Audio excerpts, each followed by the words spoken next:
he never walks in the ditch with me. He's never been. He was working with me then probably 6 years. Some reason he came right behind me. And I bent down on my knees and put my level on the pipe to check, make sure my bubble was running the right way, and we're gonna cut it right here. And when I did, the ditch just collapsed on top of me. And it buried him to his waist, and it totally buried me all the way under. And that's when the nightmare began right then.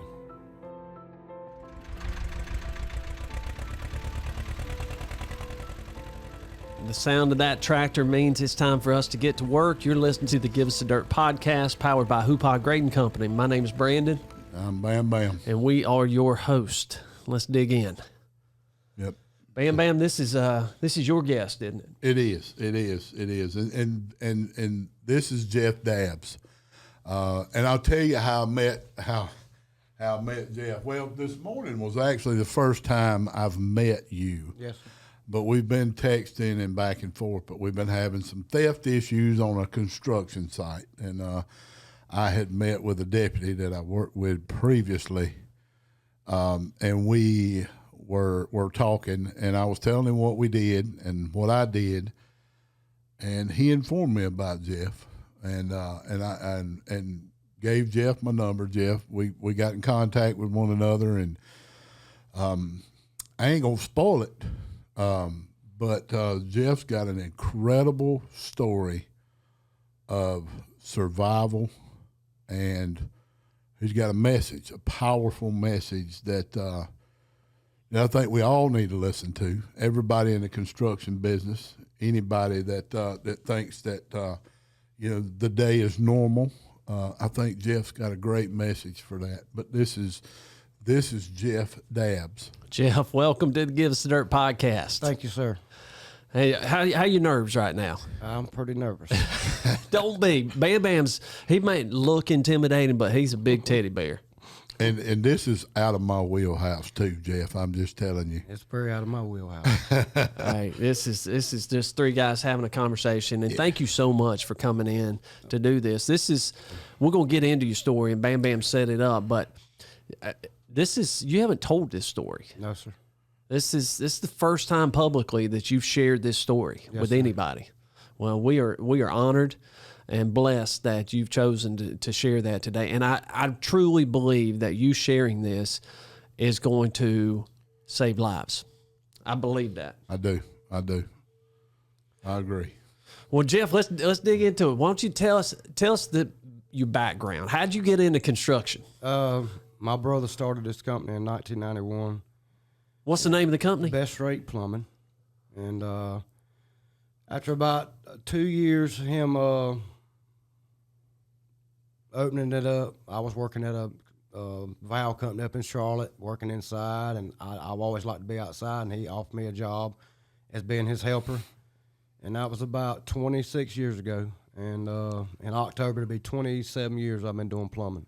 What kind of work do you do? I do regular service work. We do well work. I do filtration work, remodeling work, sewer lines, water lines, repair. Just mostly repair work is what we do. Some new work, not a lot, but mostly repair work, stuff like that. Yeah, I've seen the Best Rate plumbing trucks around town and stuff. Yeah. Yes, sir. Yeah. What do you love about the business? What do you love about plumbing business? I'm a fixer. I love fixing things. Yeah. I just love fixing. Love meeting the people. Interacting with people. I love fixing stuff. I just enjoy it. So, well, you don't do it for 26 years and not love it. That's right. Absolutely. I wouldn't.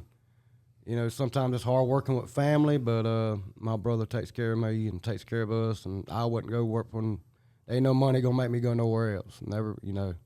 He's been good to me. That's great. Yep. Yeah, family dynamics in business. It's hard sometimes. It's tricky. If you can separate it, from 8 to 5, that's my boss man. When I get off work, that's my brother. So if you can separate it, we still have our days, don't get me wrong, but, he's been good to me. I'm thinking about my two kids, my two boys, if they would ever start working together. I don't know how that'd work out. It's hard. But you just give and take. You know what I mean? Yeah. So it's hard, but Got to be strong enough to bend. that's right. We we get along good, and we think the same way. So Well, you got some mutual respect there. Yes. You respect what each other's good at, each other's roles. You know, prior to Dream on 3, I would have never in a million years thought that Elizabeth and I could work together. Yeah. But we can. It's great. And, Absolutely. I've got a brother here.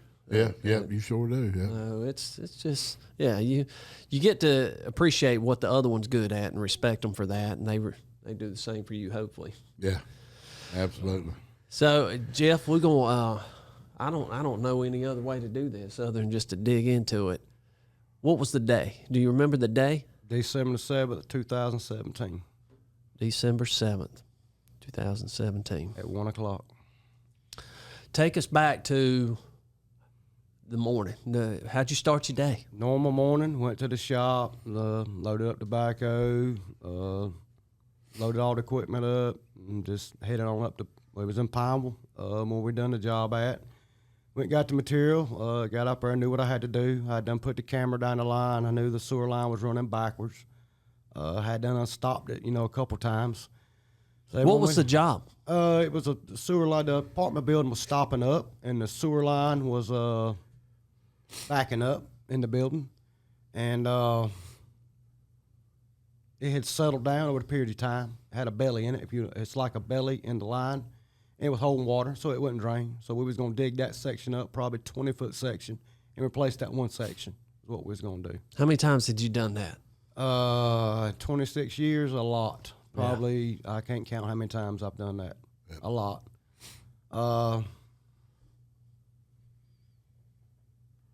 In ditches deeper than what I was in. A whole lot deeper. How deep was this one? Right at a little under 5 foot. A little under 5 foot. So whenever you normally do this, is this the normal way you do it every time? It was prior to December 7th, 2017. Yes, sir. Okay. I didn't know no different. That's the way I've always done it for many, many years. Just going to work, and the mentality I had, my brother gets on me a lot all the time. He tells me I can't do it like I used to do it, but I go get it. I just got to get done. I'm gonna get it done, and I ain't in a hurry. I'm a go-getter. If there's a job to be done, I'm gonna get it done. And that's the whole of my mind was getting that job fixed for them people so they could use, their water and their sewer. That's kind of all that was on my mind that day, was just getting it done. We wasn't normal day, just enjoying the company of my helper, just know what we had to do and trying to get the job done. So walk me through, what was your plan to get the job done that day? How were you going to do that? We was going to dig it and uncover it and then actually see exactly how bad the pipe was. And then once we got that open, then we'd go get whatever material I needed to, get the job done. We'd started digging that morning, probably 8:30, 9 o'clock. And the way it was set up, the deeper I dug, the further I dug, the kind of deeper it went, if that can make sense. It kind of started it was running uphill. It was a big hill right there. So I was probably digging when I first started at 12 inches, but as I got into it, it was going deeper and deeper and deeper. And I had to go the far I had to go was till I got to good pipe, till I got my pipe on grade. That didn't mean if I had to go 20 foot, 30 foot, I had to go as far as I had to go to get it right. And I think we went about 20 foot where I went. And I think the ditch had been open for about 5 hours. We stopped right at 12:30, something like that, just take a little break. I don't take a lot of lunches. We go up the truck and eat some snacks or something like that. Went up to the truck and took a break, came back down. I walked into the ditch, had a level in my hand. I was checking grade to make sure my pipe was good where I was at before I cut it. And he never walks in the ditch with me. He's never been. He was working with me then probably 6 years. Some reason he came right behind me. And I bent down on my knees and put my level on the pipe to check, make sure my bubble was running the right way, and we're going to cut it right here. And when I did, the ditch just collapsed on top of me. and it buried him to his waist, and it totally buried me all the way under. And that's when the nightmare began right then. So it took him about 23 minutes just to get me out to my waist. I was very, I'm not going to say lucky, I'm going to say blessed. God very blessed me. I mean, he ain't going to put you through so much. But he got my attention that day. If you remember back in school, I don't know if y'all, I mean, I did, when I was in grade school, you used to do tornado drills. You had to go in the hallway and put your head between your knees and cover your head up. Yeah. That's how I got buried. So I had a little pocket of air that I was able. So you were crouched over. I was crouched over. My two front shoulders actually touched each other. It folded me like accordion, what it done. So I had a little pocket of air. As we go back and we talked over the years, he told me kind of at the end, he said, you got quiet. Well, honestly, I run out of oxygen is what happened. I knew I couldn't breathe no more. And, it's a lot of things running through your mind at that time. That was a normal day. I was going home that night. Didn't think that was ever going to happen to me. It's only 5 foot deep. It can't be that bad. And it changed the way you look at life, changed the way you do your job. I do them now, and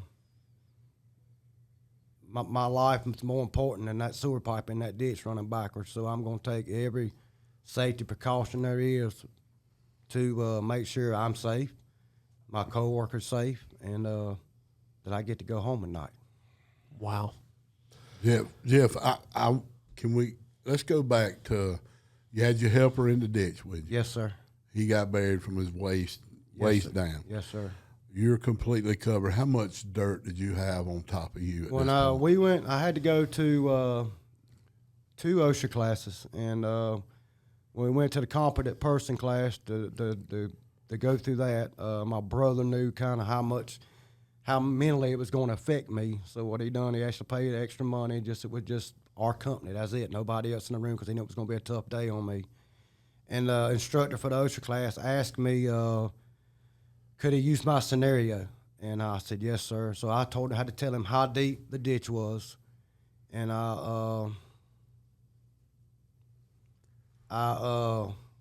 you want to put them pictures up now, or you want to wait a minute? I can kind of show you. That'd be fine. Can you throw them up? You've got pictures of the. I still keep them on my phone, and I look at them about once a week. Really? Yes, sir. Why do you do that? Just a memory to know what God's grace and mercy brought me out of, and I shouldn't be here today. Thankful.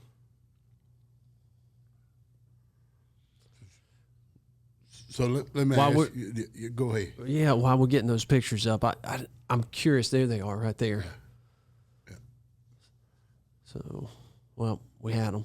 Jeff, tell me, there it is. So this is, what are we looking at? So when we go back to the OSHA instructor, that's what picture I sent him right there, and he was looking at my ditch.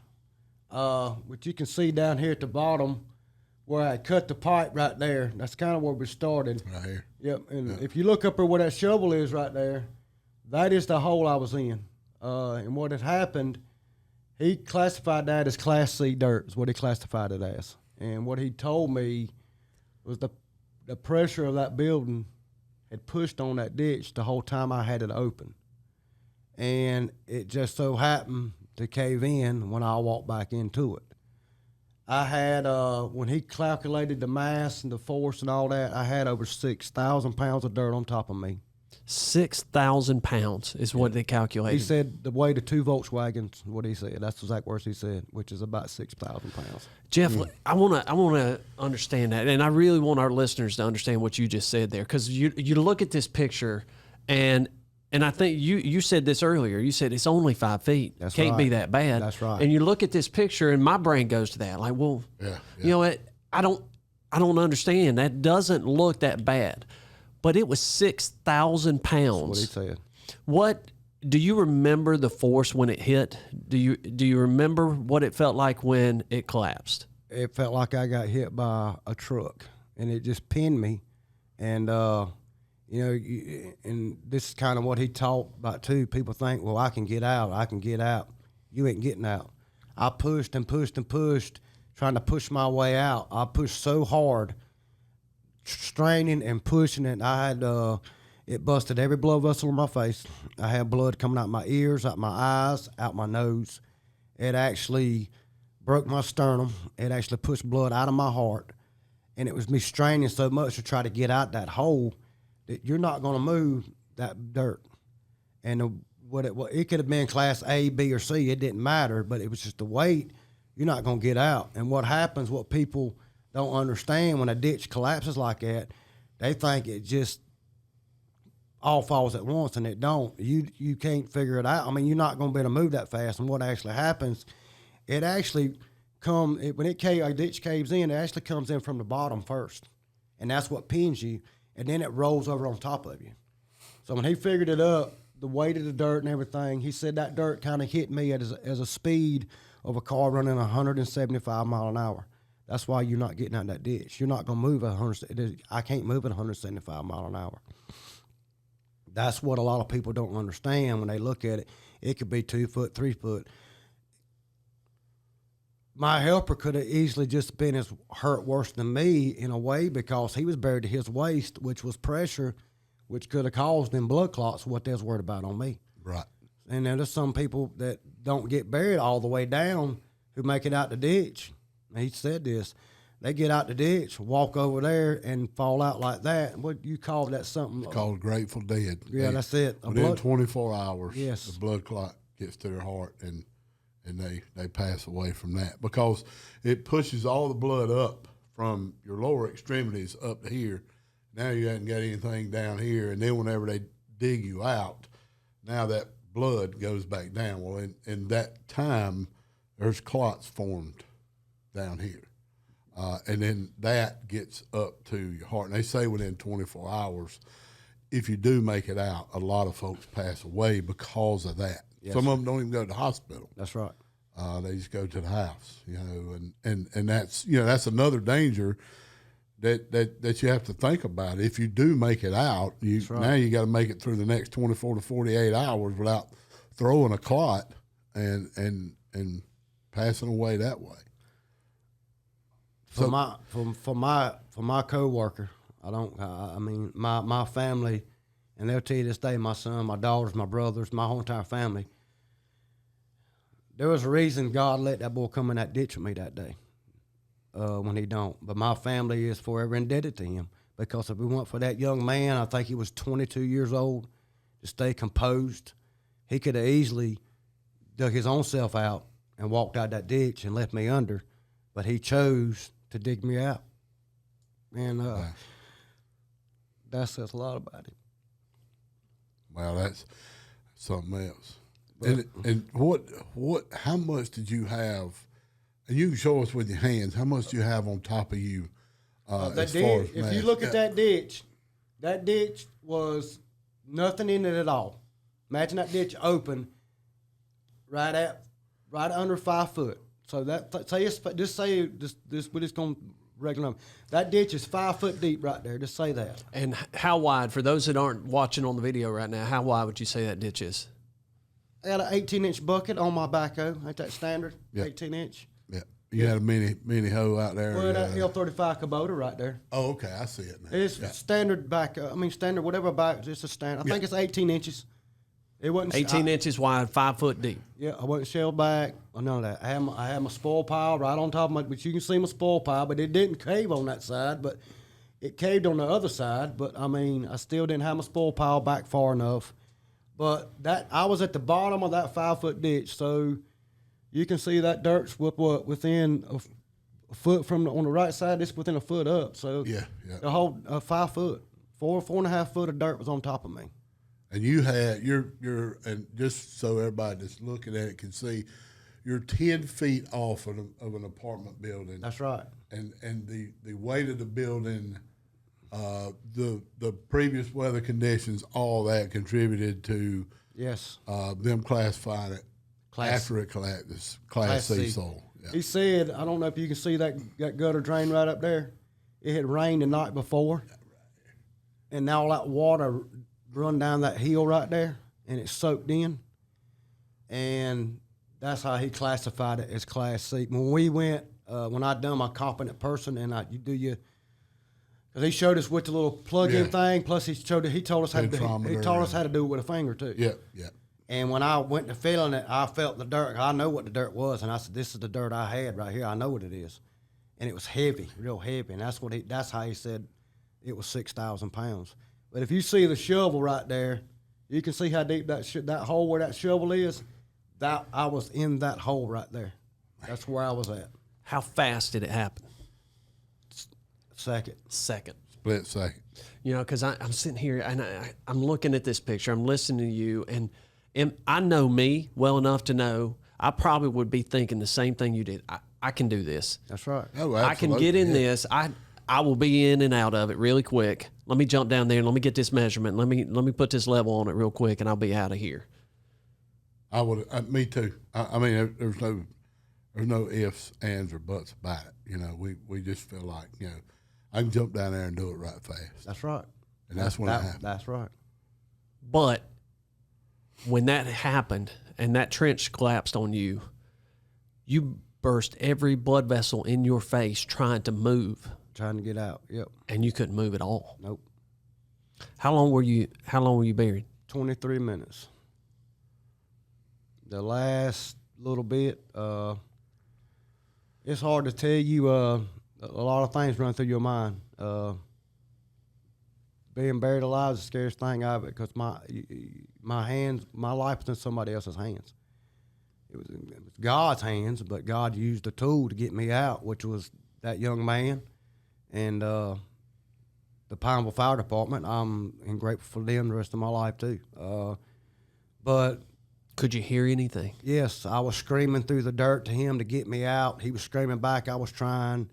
You could hear people running out, trying to help him get me out. I actually heard the fire trucks coming. I could hear it all. You could hear all this, and then you can't do nothing. You can't. You're helpless. And And you had a pocket of air. I had a little pocket of air, and it was getting very hard to breathe. And I'll walk you through it. And at the very end, I'm sitting in the ditch praying to God, please get me out. Don't let me die this way. Please get me out. Please get me out. And I'm pushing and pushing and straining. And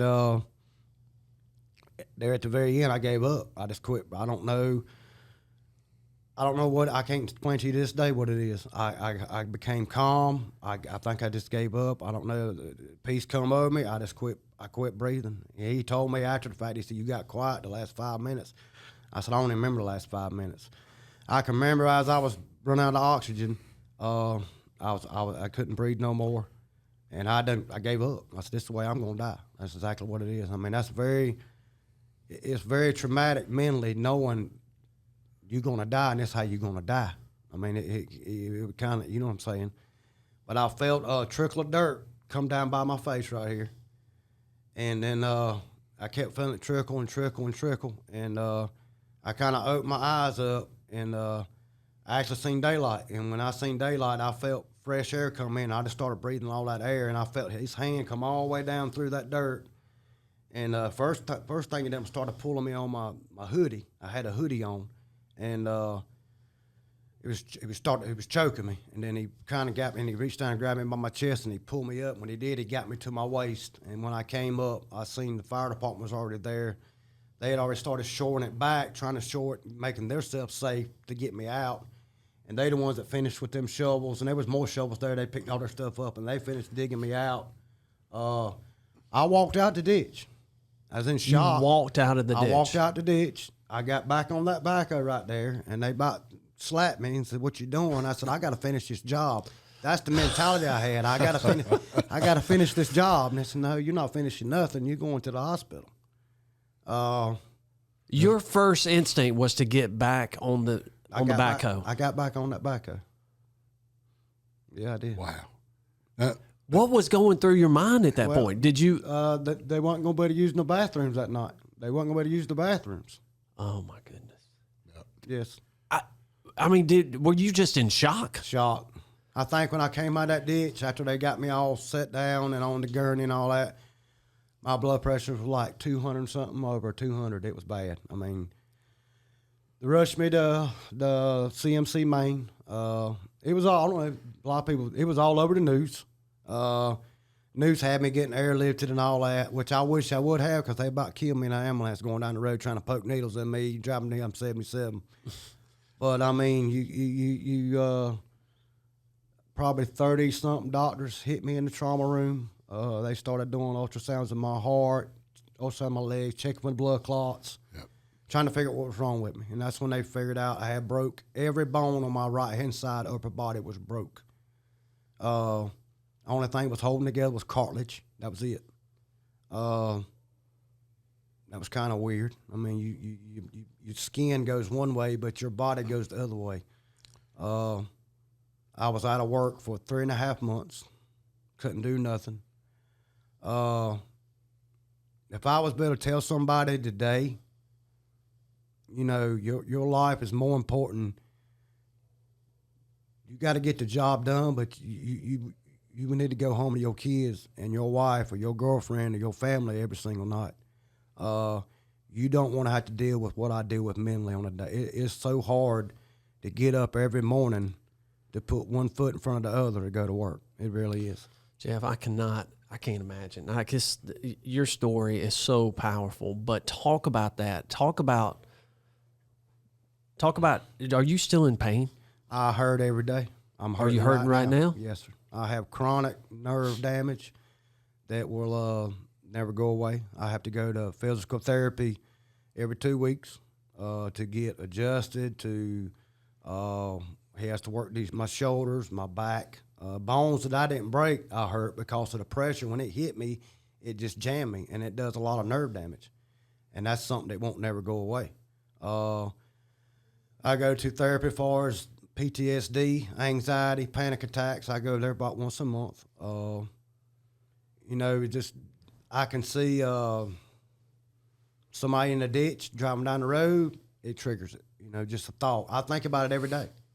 I think about it every single day of my life. I'm not the same person from December 7th, 2017 I was before. It changes you all the way around. I'm very blessed. I thank God for his grace and mercy in my life. When I share tears about it now, it's not that after the effects. It's just the thoughts of how much God blessed me to get me out of that ditch. When the man teaching the OSHA class looks at you and tells you 2 people a month die in trench collapses in the United States, that is a fact right now. 2 people a month. And the mortality rate is 97%.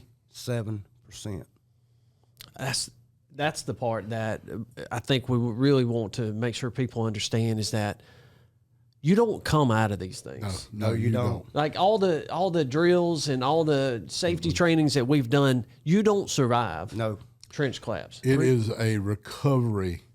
Most of the time when fire departments respond, if they have a rescue team, it is a recovery effort instead of a rescue.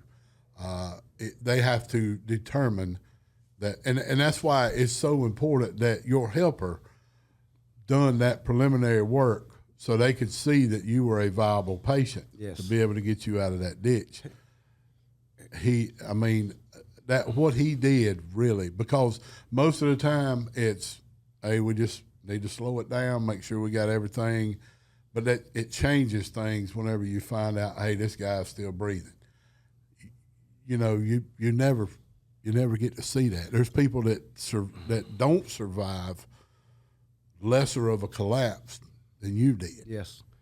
3%. 3% make it out what I made it out of. 3%. That'll bring tears to your eyes, but in a good way, if that makes sense. Yeah. I don't know if y'all remember back, it was about 2 years ago when they was putting them tanks in up in Greensboro, and they had that trench collapse. Do you remember that? There was 3 guys stuck in it. Yes, sir. The first 2 guys come out within the first 15 minutes.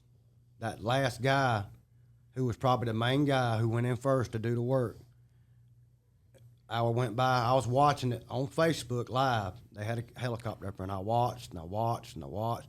After 30 minutes, I looked at my helper. I said, "He ain't coming out." And that went to more of a recovery than it was a rescue. You got probably 20 minutes, 30 minutes. But if, the only thing that saved me was being like, if I was flat. You wouldn't have had that. No, no, it wasn't happening. Or I'd have been laying flat. Yeah.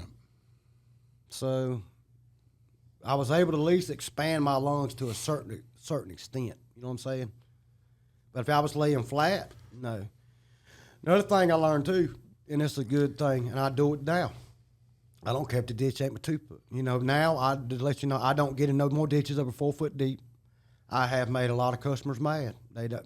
But once I tell them my story, then they kind of back up and understand. I have told a lot of customers my story, and time I get done, they're looking at me with cold chills running up their arms, sitting there crying. I probably had every person I've told my story, just as far as bits and pieces, not nothing public. You're a miracle. I said, I know I am. You're a miracle. I said, I know I am. Absolutely. Safety vest. Put your safety vest on. That's what he told me in that OSHA class. If I'd had my safety vest on, my helper could have seen the orange or the bright yellow. Does that make sense? Even going in, confined space, put your safety vest on. That's the one thing he kind of taught me. So I'll put mine on. I don't care how deep it is. He can see you. Yeah, absolutely. He can see you. That makes sense. Because I had a gray sweatshirt on. If he'd have seen that, you know what I mean. But he still found me. But a safety vest would probably help. He'd have seen that color and knew, hey, he's right there. You bring up a good point, and I'm sure there's no way you go through something like this without learning some things that you wish you could have done different. And the safety vest probably wouldn't have changed. That's right. What happened there. That's right. Might have sped up the recovery process a little bit. But what do you think about today, looking back on that? What would you have done different? I'd definitely, now, I'd have put a trench box in it or a shoring box. I'd have shored it. I probably would not have shelved it, knowing what I know now, because shelving, still that building would have been pushing, so I'd have put a trench box in it, and I wouldn't have come out of that box. I probably would have used the shoring, the ones, the hydraulics, what is that? Shore. Sure, Yeah. I'd have probably done that. That way I could move it down the ditch as I worked. Yeah. And I'd have had my 2 ways out. I'd have made sure I was safe. I can tell you that much, knowing now. I wouldn't have shelved that ditch. I wouldn't have shelved it. I mean, you probably could have shelved it, but not without. Not where that building's sitting right on the side of it. I'd have shored it. You couldn't have laid it back. There ain't no way, because you got to go forward. You got to go. It had to be 20 foot wide. Yeah. Was it have 4 foot deep? I can't remember how 5 foot deep. It had to be 15 foot wide at the top. Yeah, I couldn't have done it. So I would have definitely shored that ditch. Yes. Let me ask you this. Yes, sir. I'm a new guy. I'm 20 years old. Yes, I'm sir. getting in the utility business. Yes, sir. Me and you sitting at a restaurant. Tell me what I need to know. You better shore every ditch you get in that's 4 foot or above. You'll see your life and your safety, and it's more important than anything else. Don't cut no corners. Don't get in a hurry. Pay attention. Just do things the right way. There's a reason why there is OSHA regulations, and that's what he told me. Any OSHA regulation or OSHA rule, any rules or anything anybody implements is always because what has happened to somebody else that you don't want it to happen to nobody else. You know what I'm saying? So that's what I'd recommend to him. Good industry to get in, but stay safe. Listen to your supervisors. I mean, just don't take the class and not put it to use. You get out of that trench box and it collapses, you ain't gonna be here. It ain't happening. I hate that. It's just I am very blessed. That's all I can say. Blessed. Jeff, there's no question you're blessed. No question this is a miracle. Absolutely, yes. And I'm curious because I know you've had, it's been 7 years almost. Yes, sir. Well, 6.5 years now. I'm sure you think about it every day. Yes, sir. Why do you think God saved you that day? For this moment right here. I told God, and I'm going to be honest with you, I said, I don't know why you put me through it. I don't know. I don't know why I deal with it every day. One day I was going to know. And if my story could save one person's life, it's worth it. And God ain't never going to put you through more than you can handle. I can promise you that. And he knew one day I was going to be sitting right here. And if it saves a young man's life where he can go home to his family and kids that night, then it's worth it. And I told him, I said, I'll share it to whoever wants to hear it. And so when you had texted me, I'll be honest with you, and I text David back and told him thank you, I started crying driving down the road. A lot of my tears ain't from what happened. It's thanking God for his grace and mercy, because I know what he done that day. People think, them miracles that God performed in the Bible back in the day. No, he performs them every day, and I'm here to tell you I'm one. I'm a miracle. If you look at the stats, you look at everything about it, I ain't supposed to be here. And if I'm supposed to be here, I should be in a wheelchair. I ought to be brain dead. I ought to be a vegetable. 23 minutes without oxygen, people don't make it through that. You can say that helper saved my life. Yeah, you can, but God won't put him in that ditch that day. And I know there was guardian angels around me holding some of that dirt back, because it could have been a whole lot worse than what it was. But that's kind of how, Wow. The tears ain't from what happened. Now, don't get me wrong. I have my days. I'm going to tell you, PTSD, I will tell you this right here. You ask me what I tell some guy. I don't wish PTSD on nobody. It's one of the hardest things to deal with. And it comes from, it can come out the blue. Any little thing can trigger it. And it shuts your life down. It will shut you down. It will shut you down completely. You cry for no reason. You don't want to be around nobody for no reason. It's changed me. It puts a fear in you. It's hard to explain, and I learned a lot about that too. All PTSD is the same, but different things get triggered. Yeah. They told me that. They said, you might be driving down the road and see somebody in the ditch or see somebody doing construction. It'll trigger. It goes right back to my mind. You just gotta know how to you talk through it, think through it, and I pray a lot. But that's next month is actually Mental Health Awareness Month, and I appreciate you sharing that part of it too. It's one thing to talk about the trauma of the story, but it's another part to talk about the recovery. That's right. For you personally, and you make no secrets about the fact that, hey, I struggle with this and I had to seek help. I've leaned on my faith. I've talked you talking to therapists on it, and now you're practicing sharing your story. That's right. And all of that is how you heal. That's right. And how you start to get through that. I learned a long time ago, if you're not going, this one good thing is helping me today, because y'all actually helping me. Because if you don't face something, you ain't never going to get through it. You ain't going to get past it. And talking about it, it makes me more comfortable about it. And maybe I'll be able to share it with somebody else one day, Jeff, how has this changed your outlook on life in general? It slowed me down a lot. It taught me a little old saying that says, I learned how to stop and smell the roses. It just, my outlook, I would tell you, I had a hard day working last night and ready to go home. Grandson called me and said, Papa, I got a ball game tonight. You coming? I was tired. I know I need to go home. I wrote down a lot of stuff last night, try to prepare for this. I said, yeah, I'm coming. So I stopped and I said, hey, I'm going to this ball game. And I went and watched the young'un play ball.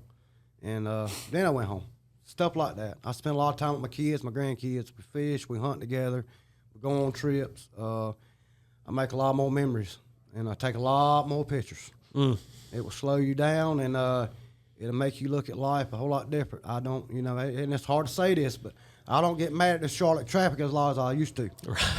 Some days I'm thankful I'm in that traffic. You know. Gives you time to reflect. That's right. You're a whole lot more thankful about things in life. You know, a lot of times we get wrapped up and busy. That's what happened to me. You know, that's a good thing to tell you guys too. You get wrapped up in life, and you know, I got to do this on this job and that on that job, and this got to get done. I got to hit a deadline, this, that, the other, and then you seem to forget the safety part of it. And just like me, I didn't jump down there and get that fixed right fast. It'd be all right, it ain't gonna cave in, and it caved in. So you don't never need to get in a hurry to slow down. It slowed me down a lot as far as thinking. You know what I mean? I don't get in no more ditches over 4 foot deep no more. I just don't do it. I'm not gonna do it. I can't do it. Mentally, I can't. I just can't do it. And you know, nobody was pressuring you to do that. No. Nobody was telling you to go faster. No.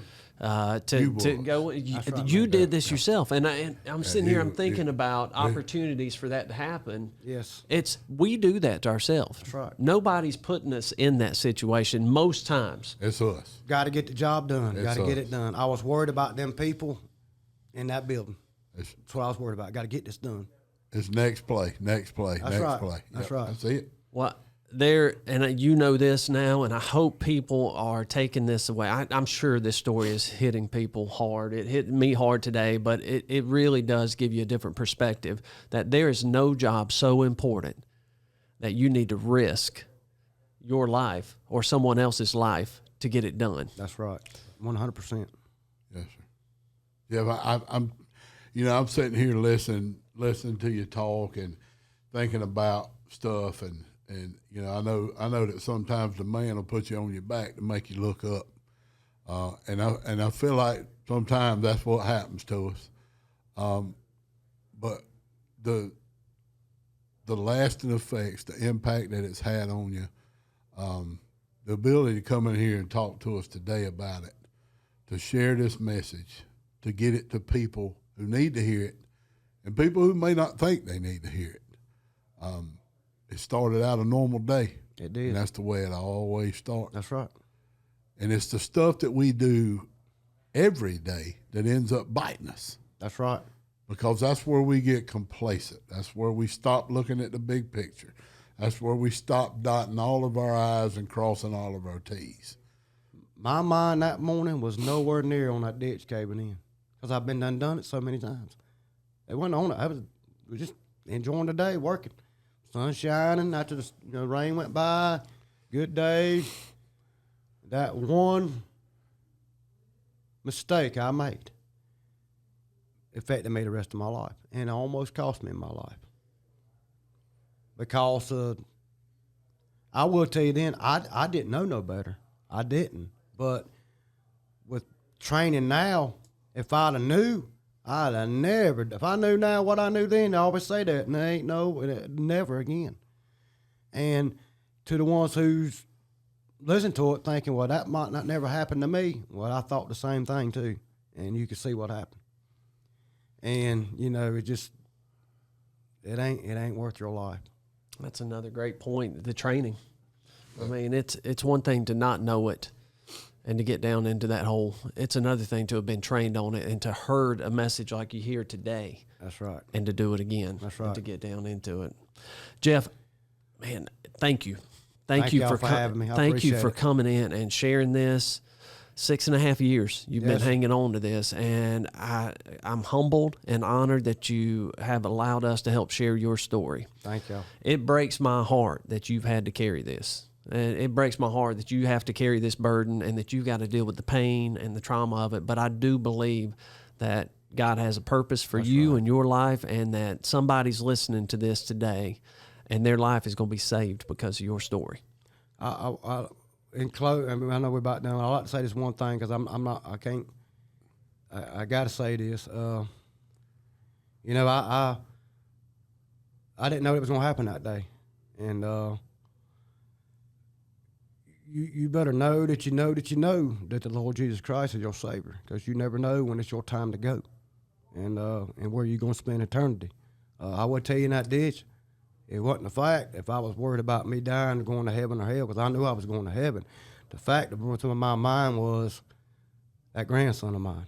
That's what was in my. That was the only thing. With that time, I only had one, and that's the only thing that was in my mind. He was the only, out of my son, my daughter, my brothers, everybody in my life. That youngin' right there stayed in my mind, and we have a special bond now because of that. I can't explain it, but I don't know why that was the only person on my mind. I think I go back to I lost my dad when I was 26 years old. I was young, and I know I got a son, but in my mind I was sitting there thinking, who's going to teach him how to fish? Who's going to teach him how to hunt? I want to watch him play ball. That's everything. That's what goes through your mind when you're in a situation like that. It's very. When you have an accident, it's like a car wreck or something like, you don't have time to think. When you're somewhere knowing you're about to die and got something to think about, a lot of stuff will run through your mind. So that's what run through my mind was that my grandson. I mean, my daughter and my son did too, but it was him for some reason. I can't explain it. I can show you pictures of me and him hunting and fishing together, and just we're close. That's when he called me last night and said, Papa, you come? Yeah, I'm coming, son. The other can wait. That's kind of what has changed in my life. I put a lot of time in family now. A lot of time in family. And that's something that was the one thing that you were thinking about as you were fighting for your life. Mm-hmm. But after that, now it's what you think about before you start your day. That's right. That's exactly right. Good way to put it. Yep. Right. Well, Jeff, thank you so much. Thank y'all so much. Appreciate it. God bless you. Thank you for sharing your story. And again, we're honored to be able to help put your story out there. I really believe it's going to change lives, save lives. Thank you.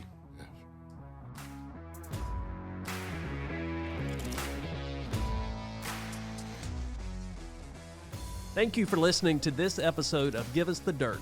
Our podcast is powered by Hoopaugh Grading Company in Charlotte, North Carolina, and produced by Well Run Media and Marketing. Visit our website at giveusthedirtpodcast.com and subscribe to this podcast on Apple and Google so you never miss an episode.